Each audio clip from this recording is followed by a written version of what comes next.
systems around the world that are choking at the potential costs of covering the cost of drugs at the same time they're covering the cost of care. But other companies aren't even following suit with our lead in research investment.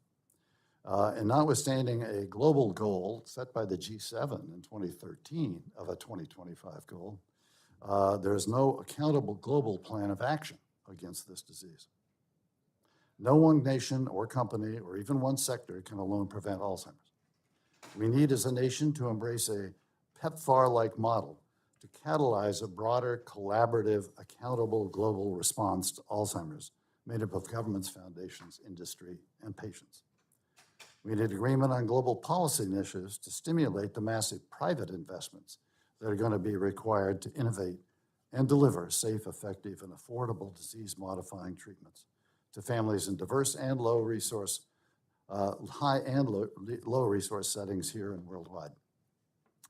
We need to invest in new digital and blood-based tools to detect and to diagnose this disease early. And we need to incent health systems here and abroad to use those tools early in the course of the disease, in the 20-year period when the disease starts in our brains and we get symptoms. That period is both scary and at the same time an opportunity to intervene at an earlier stage of this disease and prevent symptoms and later life-ravaging cognitive impairments. And we need to embrace public health interventions. Pleased to see Dr. Fieri here from HHS, thanks to the leadership of NAPA and HHS, a strategy of lifestyle interventions, specifically to encourage healthy aging and to reduce the risk of Alzheimer's, is now a goal of the United States, as well as Europe and the WHO. The U.S. government is today leading global collaborations designed to eradicate HIV/AIDS, malaria, tuberculosis, and polio, all diseases thought at one point in time to be uncurable. There's no uncurable disease, only those that have not been cured. It is time to execute on an accountable global goal of preventing and ultimately eradicating Alzheimer's, to reduce the human suffering and financial drain on hundreds of millions of people here and around the world. I look forward to the presentations and the discussion, and I turn this over to Terry Montgomery, my colleague in the Voices of Alzheimer's world. Thank you so much. Again, I want to say thank you actually to Committee Chairperson Don Beyer and to the committee, to the congressional officers, the staff, the members, and everyone that's here today. Again, my name is Teresa. I prefer to be called Terry Montgomery, and I am living with early onset Alzheimer's. This is a face that most times when people say we have Alzheimer's, it's like, you don't look like you have Alzheimer's. But that's not the point. The point is, how is it living with it? With me living with it, the first thing that happens is healthcare. You're working and suddenly you no longer have any healthcare. So we do have the Affordable Care Act to fall back on. But again, you get that, it's very pricey, but you don't get much for it. But it does give you the opportunity to get treatment. That's where my journey started. I had Alzheimer's. I needed to go and just take a typical mammogram. When I went, used my card that I had, they told me at the hospital that I went to, we don't accept that card. You need to look on the back of the card and go where the places they tell you to go. That's not really kind. We think of those that even live in rural areas that don't even have any place to go. But I did that. I went to the hospital that I couldn't have a hospital of choice to go to. The premiums were, my husband didn't have coverage for me because he had did that. It wasn't a spouse thing because we had blended, I wasn't the original. He had signed off on that. So anyway, after getting the insurance, it taken them 3 months. After having my mammogram, I had cancer, breast cancer, in my left breast. And it taken 3 months before I could have surgery for that. Now think about that, the people with Alzheimer's and dementia. You don't control anything. You now have Alzheimer's. That was in 2015. In 2016 was the cancer diagnosis for the left. And then in talking to, receiving that news, the doctor, because I had dementia, gave me the option that you also could have a lobectomy opposed to a mastectomy. Considering that I came from a family with a history of breast cancer, I said that I would prefer to have a mastectomy if that was possible, especially with the percentage of what was bad of the tumor, how big it was. Again, I was given, he says, okay, because of lobectomy will be easier to manage and things like that. So it's making prejudgment of people who's living with dementia to make decisions for them. So that was done. Like I said, it was not done because it was 3 months. I went for a second opinion, and then I wind up with cancer in the right breast because of the time span and all of the health things. I went back to my home state. Originally, I was in Illinois. Our family went to a different state of Georgia. I went because there were so many things that was happening to me. So I have a great husband that is patient and family for care that I can go back and forth and stay a while and come back to the state or whatever, because things are different as to what each state offers. And that's something that I hope that we can fix, because we do have some states that have nothing to offer or nothing that anyone can buy. Then moving along, I think that the hardest thing is living with this disease, and you are hit with other chronic illnesses, and now you become a case management study. How worthy, but we first want to just point to the world that because we have Alzheimer's or a form of dementia, we still are worthy of good care. We're not looking for nothing for nothing. We're willing to put and pay whatever we can pay, but everyone doesn't have anything to pay. But at the same time, we should, if you are sick, that you should be able to receive care and not be responsible for that not happening. We need for our caretakers to make sure that we go and get checked for colonoscopies and all of those things. For somehow that community is forgotten. It's no reminders. Well, we're getting better at it because we're getting more focused. If we can get people to be more healthier, to have tests to screen for, we have that now, and that's a good thing. And I commend the opportunity to be here today to help us get to where we want to go with quality care, quality recognition for those, to get doctors to offer us clinical trials, to get medicine and drugs that everyone has the right to it, not based upon, especially in the African American and the minority community, and those that are rural that has no idea what to do. We just put that cry out along with myself that it can happen to anyone. It's not limited to the elderly anymore. We're talking about 30-year-olds, 40-year-olds, 50-year-olds now as your norm. That's the new norm. And so I thank you for the opportunity to be here today to express that.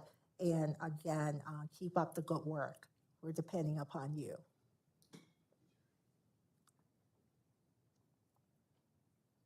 Jerry, thank you very much.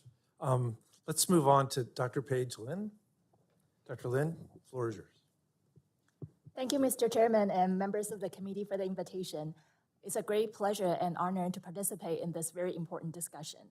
My name is Paige Lin, Associate Professor of Medicine at Tufts Medical Center.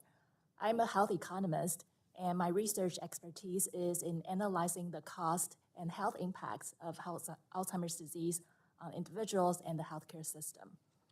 And my job in the next few minutes is to walk you through some high-level data on the cost of Alzheimer's disease based on my own research and other published studies, and set the stage for discussion. So what is the economic burden of Alzheimer's disease? I'm going to show you 4 facts. Number 1, Alzheimer's disease imposes a substantial economic burden on patients, caregivers, and the healthcare system. The total healthcare costs for Alzheimer's disease are estimated at $321 billion in 2022, according to the Alzheimer's Association. And that's roughly 1.2% of our GDP. and the economic burden of Alzheimer's disease is increasing over time. In terms of who pays for Alzheimer's care, here's a breakdown. As you would expect, Medicare is the largest payer, covering 45% of the total care cost. And I want to call your attention to patient out-of-pocket spending, which is also substantial. This pie chart does not include things like caregiver time costs or caregiver out-of-pocket expenses. So the total societal cost for Alzheimer's disease are even higher. Number two, hospital and nursing home costs are high in Alzheimer's disease. If we look at the cost of Alzheimer's by care setting, here are the annual costs for patients living at home in the mild, moderate, and severe Alzheimer's disease. The key cost driver for Alzheimer's patients living at home is hospitalizations. Hospital admissions are not only expensive, they are also stressful for patients and their family members. Another key takeaway here is these costs increase as patients progress to moderate and severe Alzheimer's. So from an economic perspective, slowing disease progression by keeping patients in the milder stages of the disease longer would help reduce the care costs. And look at the cost for nursing home patients with Alzheimer's. It's a lot higher. So again, from an economic perspective, if we can keep patients living independently for a longer period of time without needing full-time care, without needing nursing home care, that will also help bring down the care cost. Number three, Alzheimer's disease complicates other health issues. Remember here, while talking about a patient population who's mostly 65 and older. And as Ms. Montgomery mentioned before, the majority of Alzheimer's patients have to deal with other health problems. Take diabetes, for example.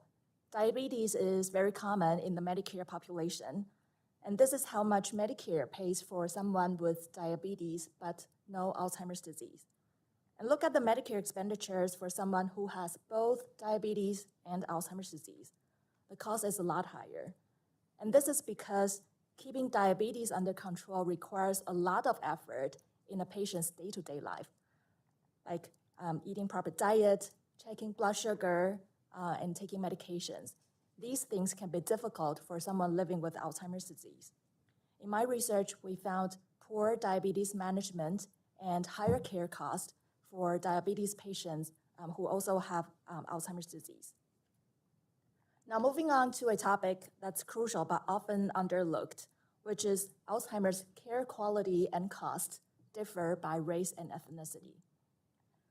If we look at patient journey from diagnosis to end of life, my research shows that Black and Hispanic versus white patients with Alzheimer's are more likely to experience diagnosis delays and treatment delays and have lower access to Alzheimer's specialty care. We also found that Black and Hispanic patients with Alzheimer's disease have lower use of hospice care, but more emergency department visits and more hospitalizations at the end of life, which lead to higher care costs. So how should we address the economic burden of Alzheimer's disease? Well, we need better treatments and more treatment options.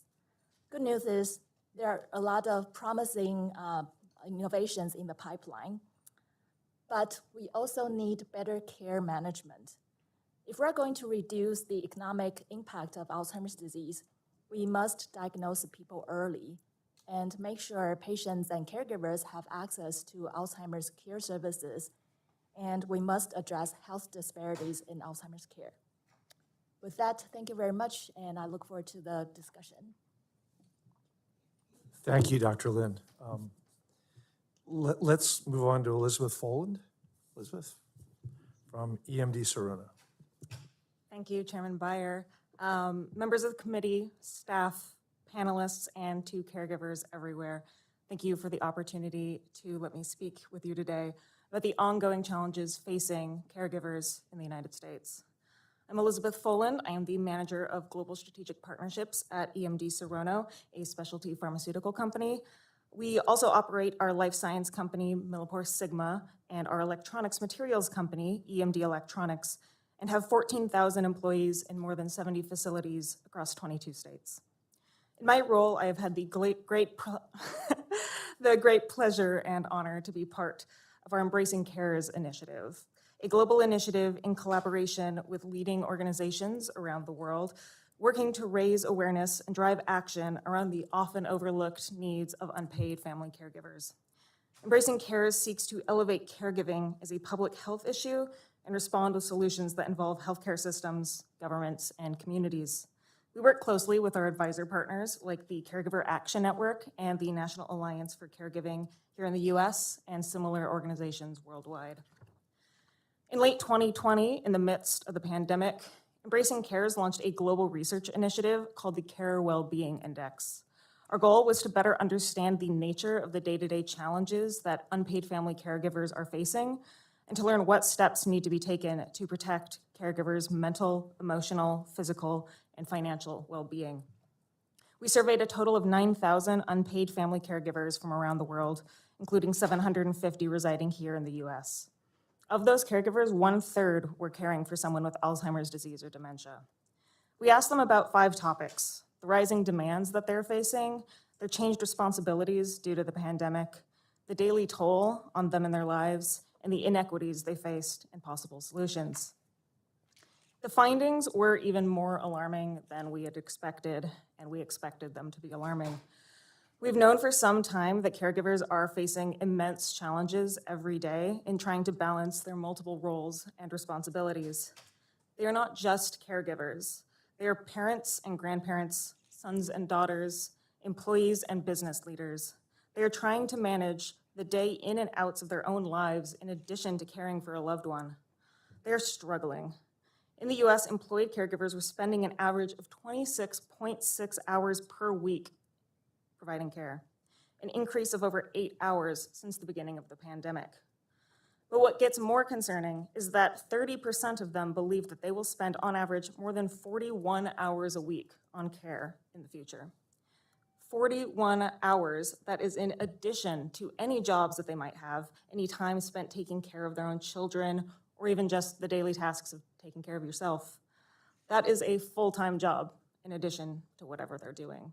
And it is too much, and it is unsustainable. We expected to hear that the pandemic had increased the financial hardships for unpaid caregivers, both in lost hours and wages, as well as what Dr. Lin mentioned, the direct costs associated with caregiving, such as the spending on the care recipient. And we did find that. 54% of caregivers said that the pandemic had worsened their financial health, and more than 20% that they had reduced their working hours to care for a loved one. 18% had lost their jobs entirely. And with their caregiving responsibilities, it is not as easy for them as getting a new job or getting more hours at work. For many, these impacts will be long-lasting and for some devastating. While many of these findings were unfortunately unsurprising, what did surprise us was the extent to which the mental health of caregivers is also a big risk. 2/3 of caregivers said the pandemic had worsened their emotional and mental health. They feel isolated and alone. They have no one to turn to for help, and they feel that nothing they do as a caregiver will ever be enough. They were constantly worried that the person for whom they are caring for would be exposed to COVID-19 and die. And a large part of this mental health decline is because unpaid family caregivers do not have time to care for themselves. 62% of caregivers are not getting enough sleep. 45% have postponed their own medical appointments, and 44% are exercising less than they used to. They are overwhelmed, under-resourced, and the person who feels the ramifications of this is not just the person they're caring for, but themselves. And of course, these issues are only magnified by the inequities in caregiving that mirror those across society. Women caregivers are more likely to be in the low-income tier, classified as a household income of below $50,000 a year, than men, 56% to 36%. Women caregivers are also more likely than men to say that they have never received support from private companies or local communities. And women caregivers are more likely than men to spend an average of 41+ hours a week on caregiving. Additionally, women tend to have more caregiving responsibilities in general than their male counterparts, like preparing meals. And of course, these disparities go beyond gender. Caregivers in racial and ethnic minorities are more likely to have faced increased economic hardship. Of those whose financial health was worsened during the pandemic, caregivers within racial and ethnic minorities were twice as likely as white caregivers to have had their salaries reduced. It is often said that if you are not yet a caregiver, you will one day. And if you will not be a caregiver, you will likely be the one receiving care. This is an issue that impacts every state, every community, and every person in one way or another. We know that the US population is aging, like many economies around the world. Alzheimer's disease primarily impacts those ages 65 and older, and as Americans continue to live longer, the strain on our healthcare system is going to continue to grow, with the reliance on unpaid family caregivers increasing in effect. With paid professional caregivers in high demand and an ever-increasing gap between those in need of care and those who are able to provide care, this work will continue to fall on unpaid family caregivers to fill the gap. Without action, this is an issue that will only get worse with time, not better. The ramifications have far-reaching impacts, not only for caregivers' well-being, but for the economy as a whole. Family caregivers are in need of our support, and they need protection. All of this emphasizes the real need for national and comprehensive paid family and medical leave, so that when the need arises, family caregivers are not facing the choice between caring for their loved ones and protecting their own livelihoods. We understand that there are ongoing discussions on both sides of the aisle about this issue, and we urge Congress to prioritize providing support for the millions of caregivers across the country. Mr. Chairman, this discussion is vitally important, if only for the following reason, which is that nearly unanimously, the caregivers that we surveyed felt invisible and unsupported by the federal government. 94% said the important role caregivers play, a role that would otherwise be left to the healthcare system, governments, and charities, is not widely recognized by society and is not supported. But caregivers are the backbone of our nation. They are the owners of small businesses, corporate employees, laborers, teachers, healthcare workers, and more, and we cannot live without them. Through Embracing Cares, we are working to improve that recognition, to promote public policy and private sector solutions that will ease the burden caregivers are facing, and along with our partner organizations, be a constant advocate to ensure caregivers are appropriately valued by all stakeholders, and in this, we are all the stakeholders. Thank you for your time, and I'll turn this over to Dr. Sherry. Yeah, thank you, Ms. Wald, very much. Dr. Sherry, it's fun to know you're a DAS, a Deputy Assistant Secretary. It was one of the very coolest things in federal government. Why, thank you. I think so, too. Thank you so much, Chairman Byer. Thank you also, distinguished members and distinguished panelists. It is such an honor and privilege to be here today to talk about an incredibly important topic that HHS cares very, very deeply about. So I am Deputy Assistant Secretary for Behavioral Health, Disability, and Aging Policy in the Office of the Assistant Secretary for Planning and Evaluation at HHS. ASPE, as we call it for short, conducts policy research, advises the Secretary on policy matters, and we coordinate policy development across the department. As part of this work, ASPE coordinates activities and implementation of the National Alzheimer's Project Act, which was signed into law in 2011, and has become the organizing framework for our federal efforts to address Alzheimer's disease.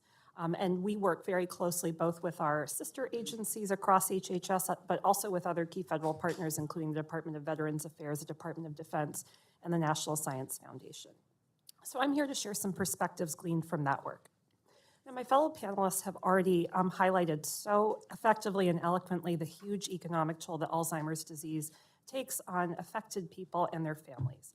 And a major driver of these costs, and one of the things that's distinctive about Alzheimer's disease, is the need for round-the-clock high levels of care over multiple years. And right now, as Ms. Folland, as Dr. Lin, as Ms. Montgomery, and as Mr. Radenberg have all highlighted, the lifeblood of this, and really the pillar of our Alzheimer's disease care system, is unpaid caregivers who are often family members. People enjoy being caregivers for their family members, and they find so much meaning in this work, but it can be really hard, and as the disease progresses, it places very high demands and costs on caregivers. And all of you have highlighted really concrete examples of this. These can include foregone earnings when caregiving responsibilities prevent people from being able to do other paid work, and also when caregivers are overburdened and inadequately supported. This can lead to adverse health outcomes for them and also for the person with Alzheimer's disease. Now, providing this level and amount of care is going to require substantial resources. So we think the question is how we can make best use of these resources and in the most person and family-centered way. Right now, all of this is falling on the shoulders of families. So Dr. Lynn showed us that if we look just at healthcare costs, Medicare is the big payer, and while a substantial share falls on families. But if we actually take into account even the broader economic costs, including those associated with unpaid caregiving, about 70% of the broader economic costs fall on the shoulders of families, with the major drivers being the high out-of-pocket costs for long-term services and supports, but also the cost of unpaid caregiving. Economically, this is just a huge burden that our families are shouldering right now. So for this reason, HHS recognizes that support for caregivers has to be a key priority in our federal strategy to address Alzheimer's disease and its economic impacts. And this priority has been reflected in our implementation of the National Alzheimer's Project Act. And we've been addressing this through a couple of key mechanisms. So the first is through the establishment of an advisory council on Alzheimer's research, care, and services. The advisory council includes both federal but also non-federal members from a very diverse array of perspectives, including researchers, the philanthropic and private sectors, and also importantly, we include the perspectives of people with lived experience and people who are caregivers themselves. And they advise us, they make recommendations to the Secretary and to Congress on how we can better address Alzheimer's disease. But having this forum and these perspectives has been instrumental to helping accelerate and focus our efforts. The second mechanism, as Mr. Bradenberg referenced, is in our national plan to address Alzheimer's disease, which we update and publish annually and which just celebrated its 10th anniversary. The plan has 6 ambitious goals. These include to prevent and effectively treat Alzheimer's disease by 2025, to optimize care quality and efficiency, to expand supports for people with Alzheimer's disease and their families, and to enhance public awareness and engagement. Also to track progress and drive improvement. And the new goal, which we added in December of last year, is to accelerate action to promote healthy aging and reduce risk factors for Alzheimer's disease and related dementias.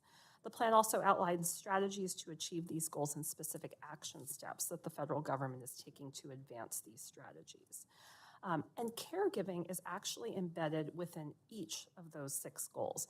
And I'll provide just a few specific examples to highlight. It's impossible to capture the incredible breadth of work, but here, this just kind of gives you a flavor of what we're trying to support at HHS. So the first is significantly increased research on caregiving. The National Institute of Aging currently supports more than 190 clinical trials as of March of this year aimed at Alzheimer's and related dementias care and caregiving. And in particular, some of the things that they are investigating are interventions to teach complex skills, to enhance the mastery and self-competency of caregivers, and also ways to reduce the burden and improve caregiver well-being.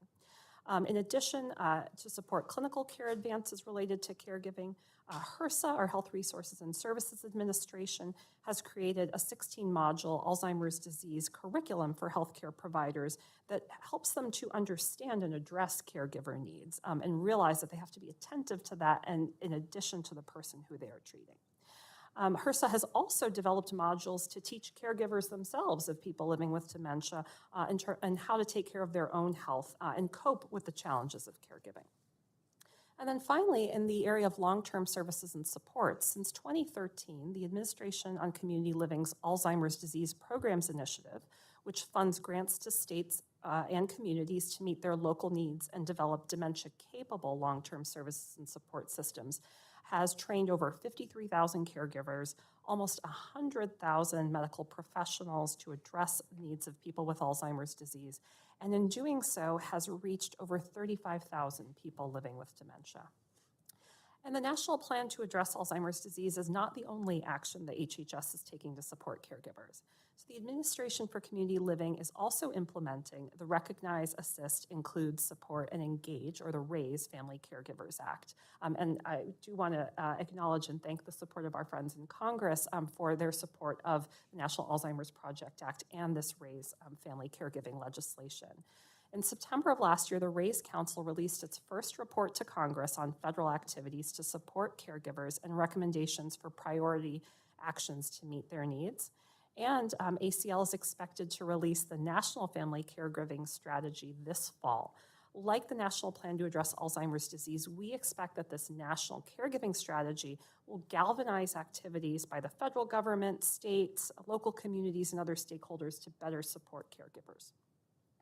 Now, part of supporting unpaid caregivers, to Ms. Folan's point, and mitigating the economic costs associated with unpaid caregiving also involves expanding access to high-quality paid LTSS services, particularly in home and community-based settings where we know most people want to remain.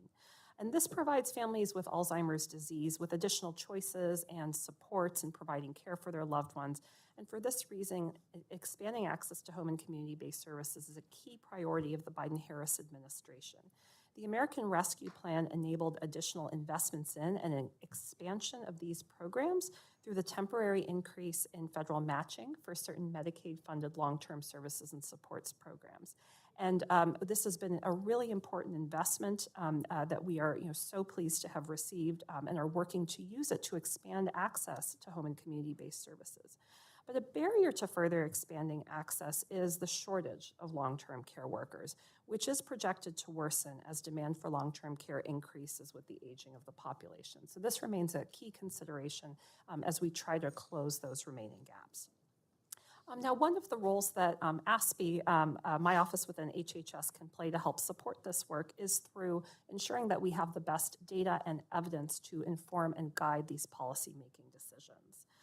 And so an example of some of the work that we do is using a microsimulation model that we've developed, DynaSim, that estimates future levels of disability, long-term care needs, and utilization. And we use this to conduct research, estimating the impacts of policy changes to inform the types of investments that we might want to make not only now, but looking ahead to the future as we prepare for the increased demands and burdens on our system. So what's next for our federal efforts to address Alzheimer's disease? This May we recognize the 10th anniversary of our national plan, and we've reflected on its success in addressing Alzheimer's disease and its associated economic costs. I think the plan has accelerated federal activities, it's galvanized federal and non-federal partners, and it's significantly improved our coordination and collaboration and innovation across the federal government in taking on this significant challenge.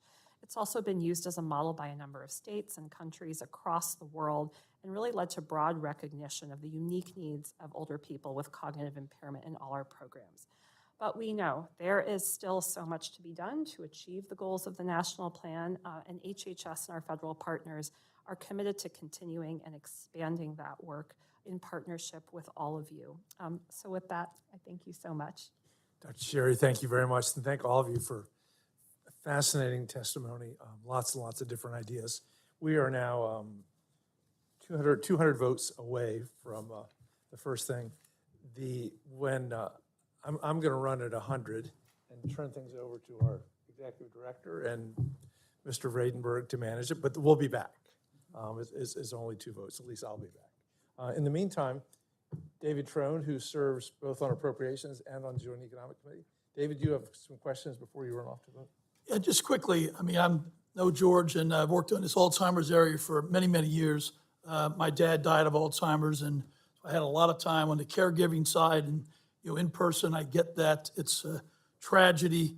I mean, 41 hours a week, it's mind-boggling, the time they spent, as you talked about. So we got to do after run. I'd like to pass it on to the other folks quickly, but we just want to, make sure that since we're already sold on this, like oversold, and, totally on drinking all the Kool-Aid, that, use us as a resource on appropriations next year, but not just, more money, but other ideas, how to make it more efficient, how to get more results, how to do things a little bit better with language. So just, get us and let us be the tip of the spear on Alzheimer's, because I really, care deeply about this disease. Go ahead. You're up.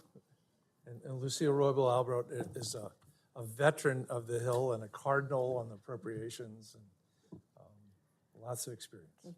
First of all, thank you to all of you for being here. I would like to ask Ms. Montgomery something. First of all, thank you so much for being here and for the courage really to talk about your personal story. And you talked about the economic and the logistical barriers that you face.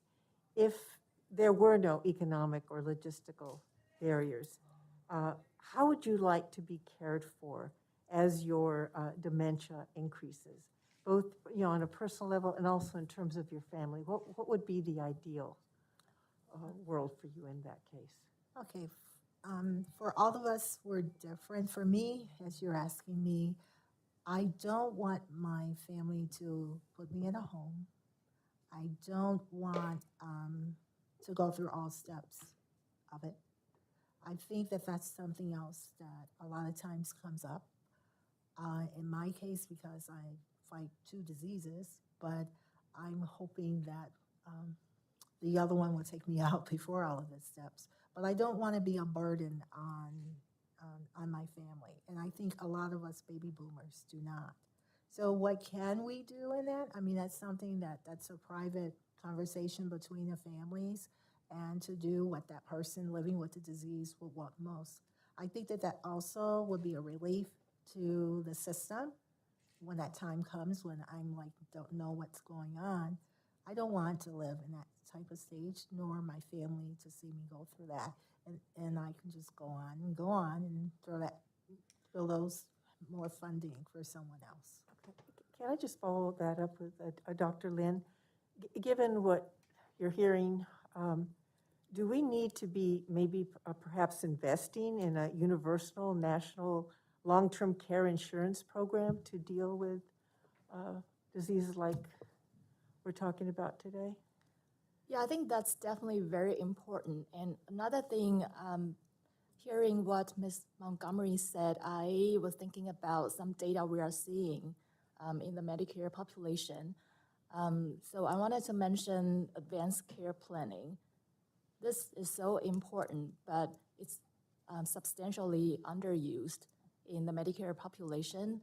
And we have to recognize that people have different preferences, they have different resources, but they really need that kind of opportunity to discuss different options and have documentations for what they want near the end of life as their disease advances, and how they want to be careful. So exactly the question you're asking, but advanced care planning is currently very underused.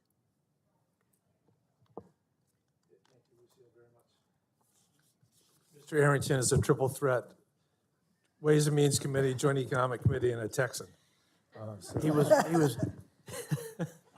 He means that in the most pejorative sense, too. I want you to know, Chairman, thank you. And I apologize for whisking in and out, but we'll all have to vote. This is a very important and serious matter. And,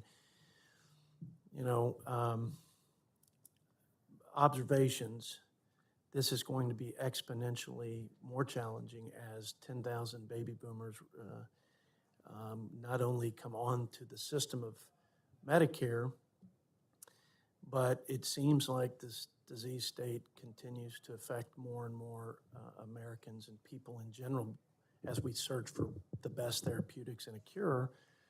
So we've got to think about that in terms of the first issue is, how do we solve the problem and take care of those of our loved ones and fellow Americans who have this and are burdened with the tremendous and multitude of adverse impacts.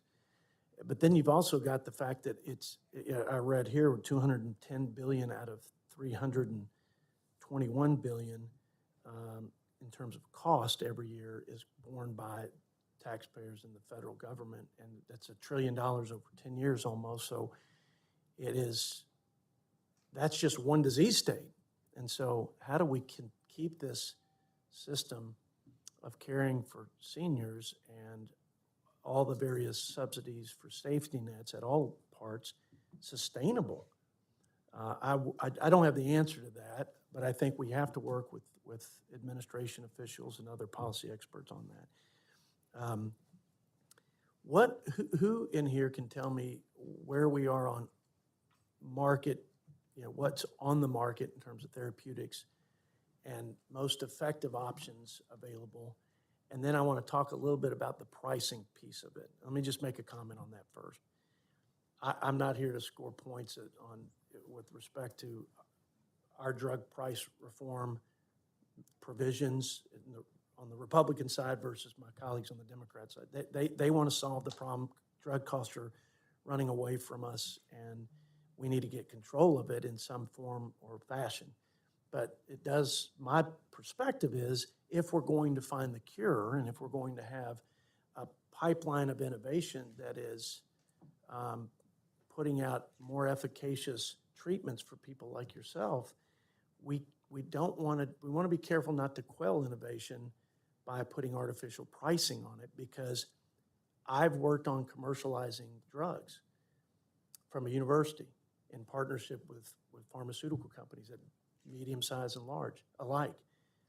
It is a tremendous cost, and it is a tremendous risk, and very few ever make it to the shelf to actually help somebody like yourself.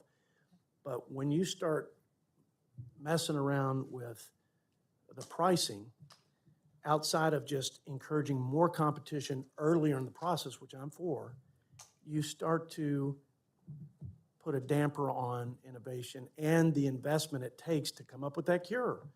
So I guess first, what's out there on the market for therapeutics, and how close are we to a cure? And then maybe a comment, Dr. Sherry and anybody else, on how we reform the drug price system without really doing a disservice on the innovation side, to where we're still wandering in the wilderness trying to find a way to cure these folks. We'll be back, but you're in charge. Oh, my goodness. Oh, my goodness. Oh, boy. This is going to be fun, guys. Lock the doors behind my colleague, please. Now we can get something done. Yeah, now we can. And I apologize. They're running for a reason to vote, and I'm going to be right behind them.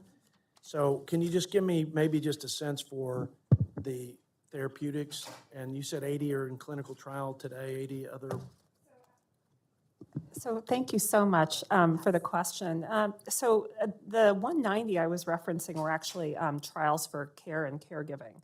There's also a huge amount of research underway at the National Institutes of Health to try to identify promising therapeutic candidates. So as you all know, aducanumab was the first new drug approved in decades for Alzheimer's disease.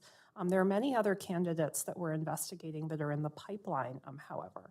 I think it remains, an active space to watch in terms of, which new therapeutics do become available. I think the pricing question that you raise is, a really important one. Our National Institutes of Health are funding so many trials, so the good news is that there is so much active research in this space.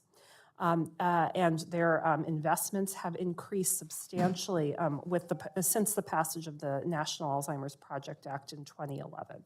And I think with ARPA-H as well, we're also, very optimistic that this can further help to accelerate our work in this space to identify therapeutics that are effective, which we agree is really critical, and we know such an important issue to patients and families. I think Can I make one more comment? Then I'm Absolutely. going to come back and listen, I promise. I don't want to be rude. I feel like I violate all my mama's rules of manners in this job. But as a former vice chancellor for research and tech transfer and commercialization, there's a big cultural drive to publish or perish. That's the MO for most. It's the coin of the realm for most universities. A lion's share of our R&D is going to university faculty, researchers, and they're brilliant people. We need, and I would encourage you to look at the incentives for translating that research. And a lot of them have this notion, this sort of resistance to capitalists who make tremendous investments, pharmaceutical companies specifically. And without that capital investment and risk takers, you'll never get it to the bedside. And once you publish it, you lose some value in that. And there's a time and place for that. But I just think it's too skewed to let's do the research, let's find some niche, and then let's publish it. I think if you really took a look at the incentive structure for university researchers and encourage them to translate that to file patents to protect it and include some of that indirect cost and allow them to do it, or even encourage them to do it. I think more of that seed corn for early stage technology could be, could flow into the spaces and into the hands of people who know how to get it to this lady. And I just think too much is lost on traditional research incentives in our current environment. We changed that at the university that I served at, but I felt like it should come from the feds ought to have a policy, and this administration and Congress ought to work together on that, I think. Just my 2 cents. I'll be back. Thank you. We'd be delighted to work with you on that. As everyone leaves, I know they're rushing back. I am heartened by the large number of staff in the room. And as a staffer, I will say I think that we all feel like we do a lot of the work, so we're here and we're listening, and are excited to continue the conversation while they're gone. Ms. Boland, I was struck by the toll that you talked about that caregivers face and the stress that they're under. And I'm wondering if you can talk about resources that are available to caregivers, and whether or not they're actually able to find them and utilize them, and where there are gaps that we could start to think about how we can help the people who really do take on so much responsibility with this disease. Yes, absolutely. This is actually one of the things that we are focusing on this year, is looking at the gaps that we found from the research and looking at, what resources are needed. One of the big areas of resources that is needed is in mental health support specifically, as this is one of the big things that helps caregivers stay in the workforce and continue to provide care. Because as I mentioned, it can be such an overwhelming task. And that is an area where it is difficult, both because we have such need for healthcare services and mental health services in the country at large. But for caregivers themselves, they often face the issue that they don't necessarily know where to go to find resources, that they don't necessarily go looking for resources because they're so focused on the care that they are providing. This was another common theme that came up in our research, was this idea that focusing on themselves was something that they sometimes saw as selfish almost, that they thought that all of their attention should be given to the person that they're caring for. There are a lot of great advocacy networks out there who are helping caregivers. The Caregiver Action Network has a 24/7, actually I don't think it's 24/7, but they have a helpline where you can call and speak to an expert and talk about the issues that you're facing. They also have a bunch of resources that show you, where you can go for various sort of practical supports regarding where you can go for health services, respite care, that sort of thing, but also the sort of supports such as taking care of yourself, looking after your own mental health. There are a lot of resources that are needed financially to help caregivers. As I mentioned, there's a great need for paid family and medical leave, but also, like I mentioned, there's a lot of their personal income that goes into caregiving, into, particularly in the pandemic, but depending on the disease state, PPE, there's a lot of cost that goes into things like transportation and meals, which often they're providing for the person they're caring for. So I'd say those are some, big areas where it's needed, and a lot of the support does come at sort of the community and advocacy level, which is where they're getting a lot of it. This isn't responsive to your question, but to the Congressman's question, there are 0 drugs on market.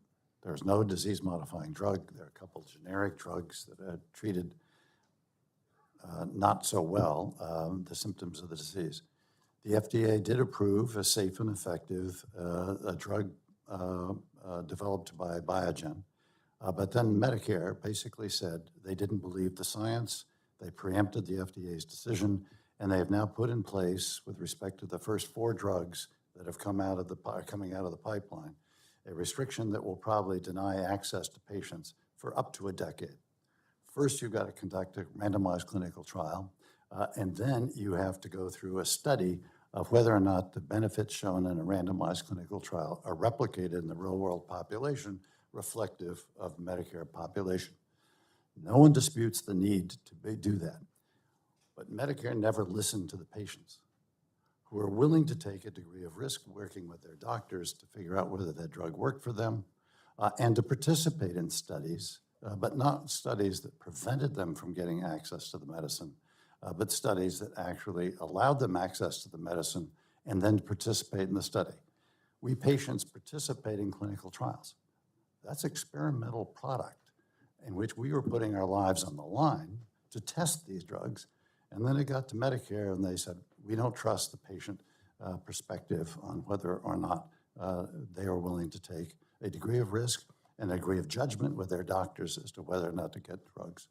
So this government, intriguingly, or the Medicare, not the whole government, both demonstrated the value of the accelerated approval mechanism, which the FDA used it in HIV/AIDS, used it in cancer, and now Medicare basically saying they're nullifying that with respect to Alzheimer's drugs. It's an intolerable situation for patients, and we have to turn that around. And I know that working both with Ways and Means and Energy and Commerce, there is pending or potentially pending legislation that would do something about that decision, but it was a terrible decision.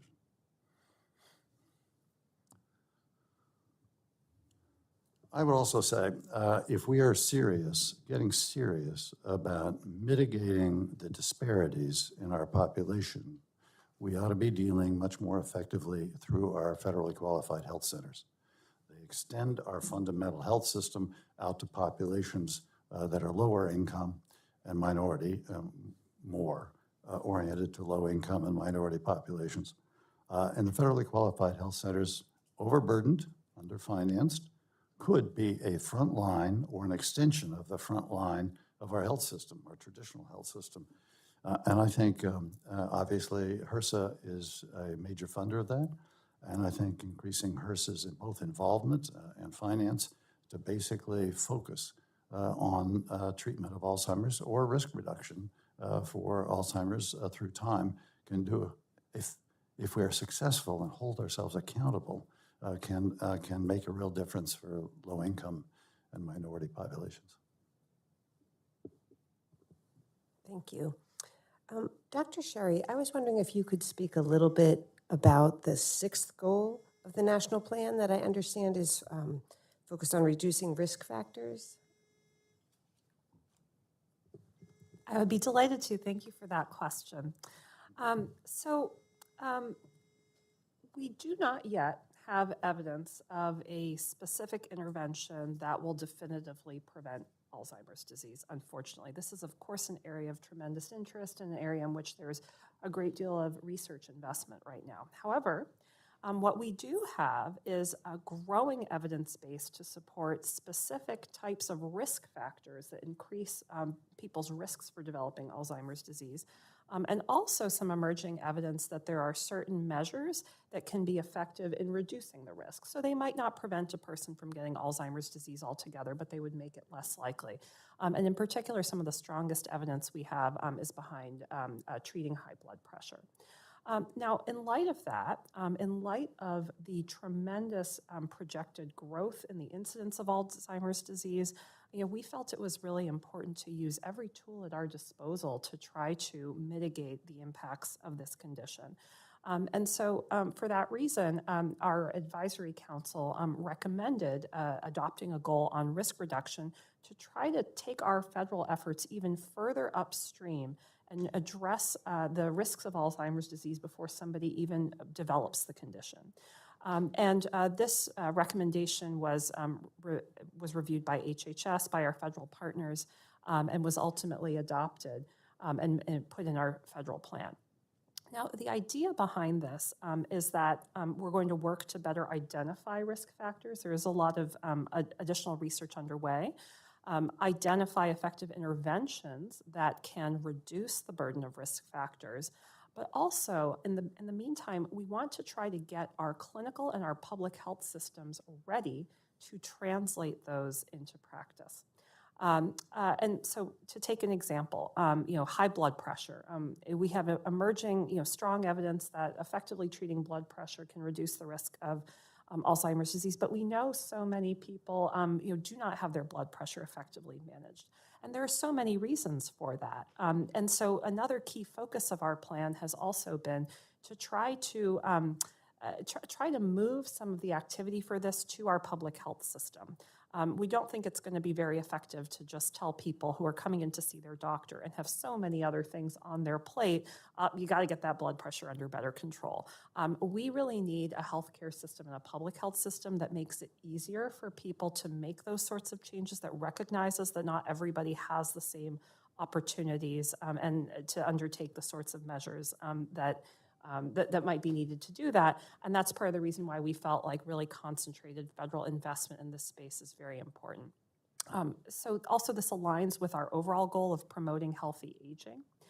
And then, another key factor that I would highlight, and something that was also really, kind of critical in influencing our investments in this space, is that we also view it as a really important avenue to address the really profound racial and ethnic disparities that we see at every stage of the Alzheimer's disease continuum. And those start with the fact that the burden and prevalence of Alzheimer's disease is not equal across different populations, and in particular, it increased in communities of color. And so how do we address that? We try to go further upstream to address the risk factors that put people at an elevated chance of developing Alzheimer's disease in the first place. So that was the reason that we really decided to make this a stated goal. And with that, we are together with our federal partners identifying new opportunities in which we can invest in and drive progress towards reducing the burden of risk factors. We organized several hundred organizations in a brain health partnership that helped bring to NAPA some attention to this, and I compliment Dr. Sherry and the HHS for embracing it. One of the recommendations I would make, Dr. Sherry, is we try to get the private sector involved in this. Private sector has an interest in the health of their workers and the workers' families. The paid medical leave, we ought to be getting the private sector to embrace and not oppose. But there are a wide variety of things that if the government works with the private sector on a common goal and a common strategy to change behaviors, the private sector may be even more effective than the federal government coming calling and saying, we can do this for you. So I do think that we can organize on the private sector a parallel effort that actually with you not only defines the strategy, but actually gets the private sector itself to invest in the health of their workforce and in the families they serve in their communities. So I do think that by doing that, we can because I think changing people's behaviors on some fundamental things and the social determinants of health is going to be a fantastically hard challenge. And we need a whole of society effort here, a national plan, not just a federal plan. And so, and indeed, the states ought to be deeply involved in it too. So I do think that this is an area where the private sector, the patient advocates, the companies, the insurance companies, the hearing aid companies, the wellness industry, there is an enormous amount of private investment going into this space, but it's all competitive and not with a common goal that we hold ourselves as a nation accountable for, so that we can assess each year whether we can reduce the risks of hypertension, of diabetes, of sleep apnea and sleep disorders, and a variety of other risk factors. I think this is something we really ought to work together in creating a national plan on this. Well, given the scale of the challenge, we agree an all-hands-on-deck approach is needed, and we are thrilled to work with all of you. And we thank you all for your support and engagement in the work so far. As you alluded to, Mr. Vredenberg, I think one of the key things that has influenced the success of the National Alzheimer's Project Act has been an advisory council that brings together diverse stakeholder perspectives and allows us to hear from many more voices, and also is fully transparent. Our meetings, we'll have one next week, They're live cast to the public. We take public comments. It really is a wonderful forum for trying to get a broad array of parties, really focused on a key challenge. I think as well, we can bring health systems to the party because one of the challenges you've laid out is earlier detection of risk for or early detection of the disease. And that's going to require incentives to the health system. We purport to have an annual wellness visit that is supposed to assess cognitive assessment. And that's been underutilized because we haven't had systematic tools that are easy to use for doctors. And they think they're undercompensated for that work. But health systems have to be brought on board, and they have to actually be brought on board in a way that the primary care workforce, I'm not just talking about doctors, but nurses assistants, physicians assistants, are brought on board to understand what the risk factors are. We've established a Brain Health Academy that you're aware of to actually work with the below the doctor level of front lines of care, including pharmacies, including ophthalmologists, including audiologists, the front lines of work of the workforce in the healthcare system that actually can deliver on identifying risk factors and implementing intervention strategies. But most of the healthcare systems in this country are private sector, nonprofit or for-profit, and so we have to bring them to the table. And I would emphasize again, federally qualified health centers. One comment I did want to make, what you said about the involvement of the private sector, is I think that oftentimes when we think about the private sector's involvement with Alzheimer's, we're thinking only of the healthcare sector. But actually, as far as caregivers are concerned, I think all of the private sector can play a role in helping to support the caregiver. This is something that we have seen in the responses caregivers say about how they feel treated in the workplace, and oftentimes as a caregiver there's a fear that you will be seen as a less effective employee because you have these other responsibilities at home. We think it's really important for the private sector to step up and have some work within the workplace so that employees can see that they are valued in the workplace, that caregiving is seen as a benefit to a employer, not a cost necessarily, that these caregivers are bringing a lot of valuable skills to the table, and that supporting a caregiver within the workplace can go a long way to keeping them in the workplace. And I ditto that. Exactly, for caregivers, that's a really tough thing for us. But when you're, like what is being said just a few moments ago, whether it's private or public sector, that we're all on the same page. And that helps because we could cut costs as far as institutionalized or putting people at home, keep people at home. With all of the technology that exists today with, Alexa, Google, everything talks now and can be programmed. So those are big helps right there along. And again, I thank you for the opportunity to bring these points up. I would say we ought not to forget the person living with the disease. I worked with someone on the World Dementia Council who had this disease, worked at NHS, and she was at the first time we met and first meetings, she was supervising 200 people. And as her disease progressed, NHS was very made reasonable accommodations, I guess is what we would say with respect to the Americans with Disability Act, to downgrade her responsibilities with her consent to the level where when she really went into some deep into the moderate disease stage, she was basically handling scheduling for one person. So what they did was they made reasonable accommodations, because a person who's diagnosed with Alzheimer's is not dead. They're not disabled. They can in fact have a very responsible work life. So I think we ought not to forget that people living with dementia can themselves have a productive life, and that we ought to have some mechanism to make reasonable accommodation as either their mental illness or their neurodegenerative disease progresses.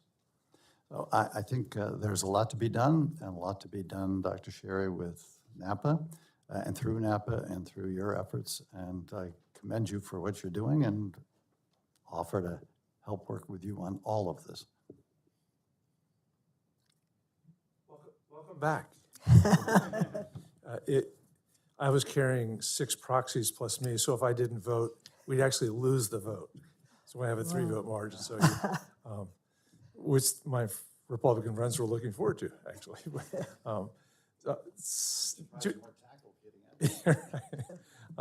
George, have you talked some about the 2025 vision?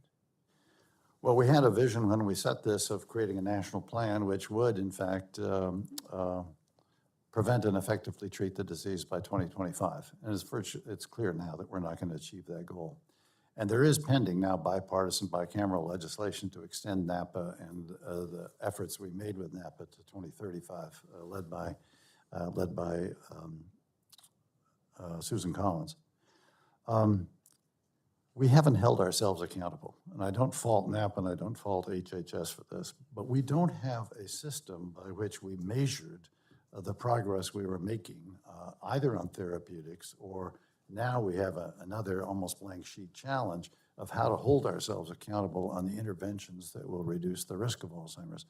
And we didn't, at the outset of NAPA, I was one of the founding members, really engage the nation as a whole. The federal government, and Dr. Sherry is absolutely right, NAPA has had an unquestioned ability to bring collaboration across the federal agencies, but it hasn't effectively involved the states, and it hasn't effectively involved the private sector in accountable goals that we can hold ourselves accountable to. It's the fault of the founding members of NAPA, but we need systems of accountability to make sure we hit our goals when we set them. So I would say that Congress has been following that plan. What do you need from us at NIH in order to hit the 2025 goal? And Congress has responded with rapid increases, almost unprecedented increases in Alzheimer's research spending. But the investment to innovation, the investment to impact measures have not been as great as we would have hoped 10 years ago. And I think we need, since the problem is not solved, I think we still can pick up that ball, make it a national plan, not a federal plan, and hold ourselves accountable. Is it possible, our team does a lot of work on fusion energy, and one of the things the fusion folks have said is, here are the 12 or so benchmarks that have to be hit. These are engineering, exactly, you've got to figure out how to contain the plasma, you need to 1, 2, 3, 4, 5. Is that even possible with something like a disease with Alzheimer's where you can lay out the benchmark? Every year, milestones? NIA updates its plan with what has been done and lays out the process steps and the steps to be taken. What we don't have is outcome measures. And so we don't know with any objective assessment, where are we on that path to getting to the 2025 goal, or it may now turn into a 2035 goal. And so I think we do need those accountability measures, and I believe those measures can be done. We now have vaccines in the pipeline, which really offer promise in the next 5 to 10 years to really make a dramatic dent on this disease. We ought to hold ourselves accountable, as we did with COVID, on how rapidly we can develop those vaccines, what are the challenges with those vaccines, how do we adjust our regulatory system to be able to approve a vaccine on surrogate markers, and how do we actually get Medicare to actually pay for those vaccines when they hit the market. So I do think that we can reset this and get some outcome measures as opposed to process measures. How do we develop a vaccine if we don't yet know the cause of the disease? Well, we believe there are multiple causes, and with beta amyloid and tau and inflammation are elements of the cure. We're not going to get, I don't think, a vaccine that stops the disease in its entirety, but the vaccines in the pipeline are vaccines against beta amyloid formation and against tau formation. And there will be vaccines in the pipeline to address inflammation. Whether the combination of those things actually succeeds is obviously a question for clinical trials, for regulators, and for payers. Yeah. Dr. Lin, you talked about the hospitalizations, how much that pushed it up. Can you expand a little bit on why somebody with Alzheimer's has a greater risk of hospitalization? Well, in the data, we see the most recent people with Alzheimer's who are hospitalized is for uncontrolled chronic conditions, like their diabetes is not well managed, or their hypertension, or they are hospitalized for other causes. But those conditions are poorly managed because they have trouble following doctors' instructions because they have Alzheimer's disease. So that's why we are seeing a lot more hospitalizations in patients with Alzheimer's compared to those without. And when they're hospitalized, they may stay longer and have more complications. So that kind of situation is what we really want to prevent. Great. Yeah, that's fascinating. Thank you. Ms. Folden, I'm fascinated that a specialty pharma company would be spending so much time and attention on unpaid caregivers. It doesn't seem to fit into the profit model at all. But your statistics were terrifying, especially the mental health, the isolation, the aloneness. When talking to Jody Arrington, who is a prominent conservative Republican and friend, as we walked over, we went back to one of the early charts that is it 45% was Medicare and 19% was Medicaid, adding up to 64%. So you already had the federal government paying for 2/3 of it at an enormous cost. And that's before we get to we're in a pandemic, but the numbers explode.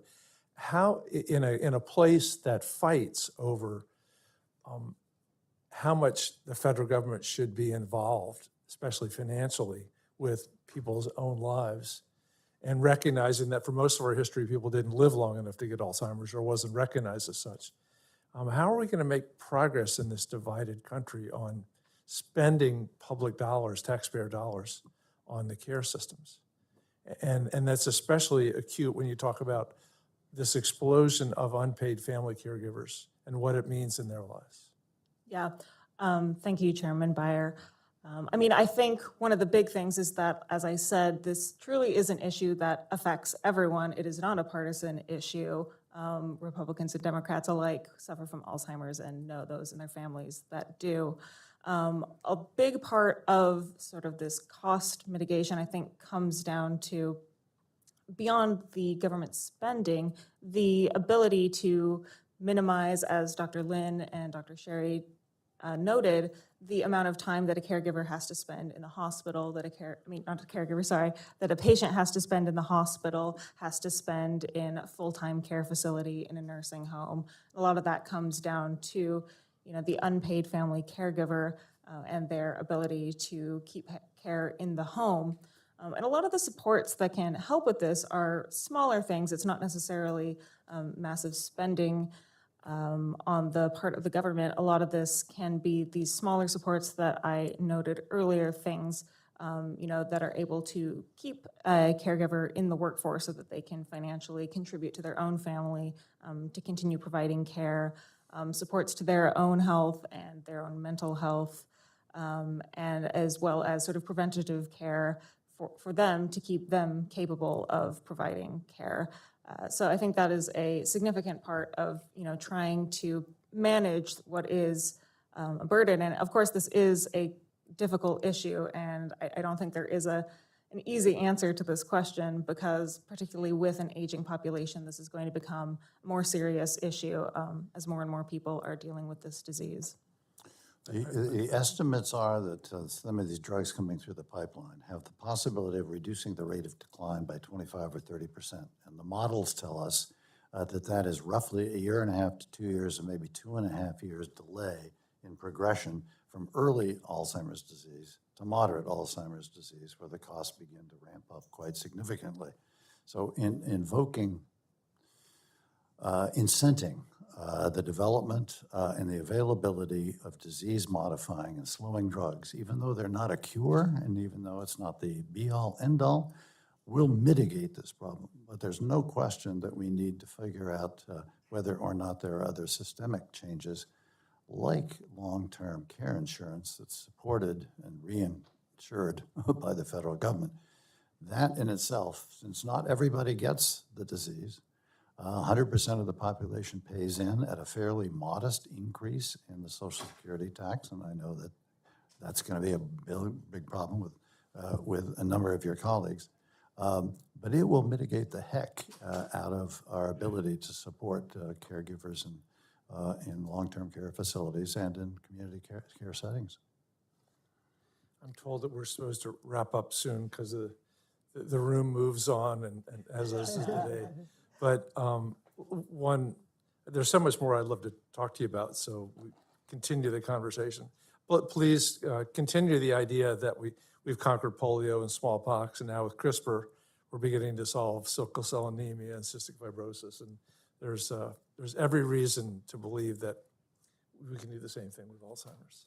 It's just biology, which is just chemistry and physics. So it's not magic, but it's going to take an awful lot. Thank you, Mr. Chairman, for doing this, because it's important to get us talking, and it's also important for get us talking to your colleagues. And your leadership has been dramatic in this space, and we thank you for that. Well, you guys are doing all the hard work.